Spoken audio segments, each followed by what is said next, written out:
Ассаламу алейкум. Маған Инстаграмда бір сұрақ түсті. Парыз жайында фардул айын ол парыз болып есептеледі ма деген сұрақ болды. Сол жайында кішкене айтып кетсем, парыз екіге бөлінеді.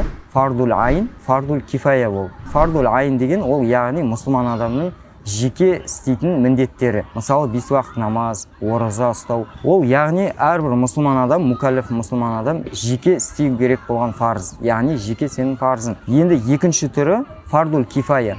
Фардул кифая деген, яғни бір қалалық жерде бір мұсылман істесе, басқа мұсылманның мойнынан түсетін парыз. Егерде бір мұсылман болсын істемесе, онда бүткіл адамға күнә болып есептеледі. Мысалға келтіретін болсақ, жаназа намазы. Бір қалалық жерде бір мұсылман адам қайтыс болса, ол мұсылман адамға жаназа намаз оқу керек болады. Егерде бір адам намаз оқыса, ол міндет басқа адамдардан мойнынан түседі. Егерде ешкім ол адамға жаназа намазын оқымаса, ол қалалық жердің барлығы күнәда болады. Сол істі істемеген үшін. Бір маңызды тақырып айтқым келіп тұр. Ол тақырыпты айту үшін кіріспе ретінде сізге бір мысал келтірейін. Ойлап қараңыздар, бір қала бар дейік. Сол қалада мұсылмандар бар, намаз оқиды 5 уақыт, бірақ ораза ұстауға келгенде мән бермейді. Оны бір парыз деп шамалап біледі енді, бірақ ол нәрсені істемейді. 5 уақыт намаз оқитын адамдардың көбі ол парызды істемейді. Егерде сіз сол қалаға барсаңыз, таңғалар ма едіңіз? Келесі ораза айы көбі, мысалы 80%, 90% адам ораза ұстамайды. Бірақ 5 уақыт намазын оқиды, как положено. Бәлкім тахаджуд намазын оқиды. Сол кезде сіз келесіз, сұрайсыз, неге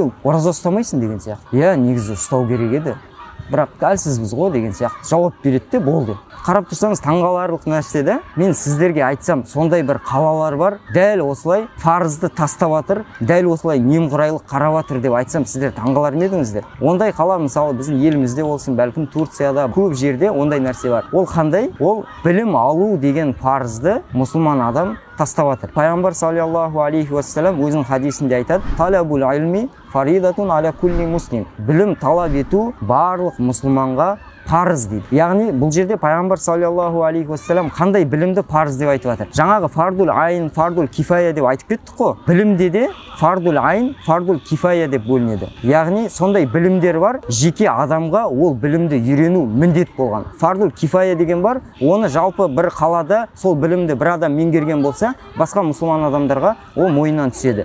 Енді фардул айын деген әрбір мұсылманға, мукаллаф мұсылманға парыз болған қандай білімдер? 5 уақыт намаздың қалай оқылуы керек болған білуді, ол әрбір мұсылман адамға, мукаллафқа парыз. Тахаратты қалай алу керектігі парыз. Саудамен айналысып жүрген болса, бизнесмен болатын болса, саудалық жағдайда қалай келісім шарт жасау керек, қалай келісім шартты үзу керек, сол нәрселерді білу, риба деген мәселелер бар, рибаға қалай кіріп кетпеу керек, сол нәрселерді білу үшін ол адамға сол бапты үйрену парыз болып есептеледі. Біреу врач болса, сол мәселені білу парыз болып есептеледі. Қысқаша айтқанда, таңертеңгі күннен бастап кешкі күнге шейін істеген амалыңыз шариғат үкімі бойынша қалай істеліну керек екенін білу, ол фардул айын болып есептеледі. Қазір көп адамдар намаз оқитын, тахарат бабын оқыдым ба десе, жоқ дейді. Бизнесмен мына бизнесті қалай құру керек екен, фих мәселесі бойынша білесің ба, оқыдым ба десе, жоқ дейді. Оған келіп, жаңағы ораза ұстамаған адамға сияқты таңғалып сұрақ қоюға болады. Сен неге оны оқымайсың? Ол саған парыз ғой деген сияқты. Сондықтан мен айтқым келгені, барлығымыз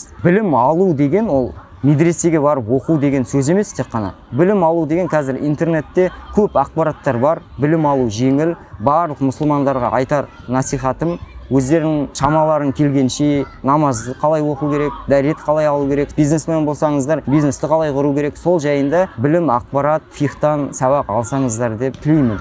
Ұстаздарға барып, сұрап, сосын ютубта сабақтар бар, солардан алсаңыздар, білімдегі фардул айын қандай білімді үйрену керекпін деген сұрақ болатын болса, ол Алла тағаланы тану жөнінде ақида, яғни Алланы тану, сену мәселесіндегі білімді білу фардул айын болып есептеледі. 5 уақыт намазды қалай оқу керек екені, дәретті қалай алу керек екені, оразаны қалай ұстау керек екені, сосын ақылақ қандай жақсы мінездердің болу керек екені, қандай жаман мінезден сақтану керек екендігі, ридда деген мәселесі бар, қандай бір сөздер, адамды діннен шығарып жіберетін бір сөздер, істер бар, соларды біліп сақтанып жүру, сосын ауыр күнәлар, ол қандай күнәлар, сондай мәселелерді білу әрбір мұсылман мукаллаф адамға фардул айын болып есептеледі. Сондықтан Алла Тағала барлығымызға пайдалы білім нәсіп етсін. Және жаңа фардул айын біліміне бір тақырыпты, өте маңызды тақырып ол. Соны қосуға ұмытып кеттім, сіздерге айтып жіберейін.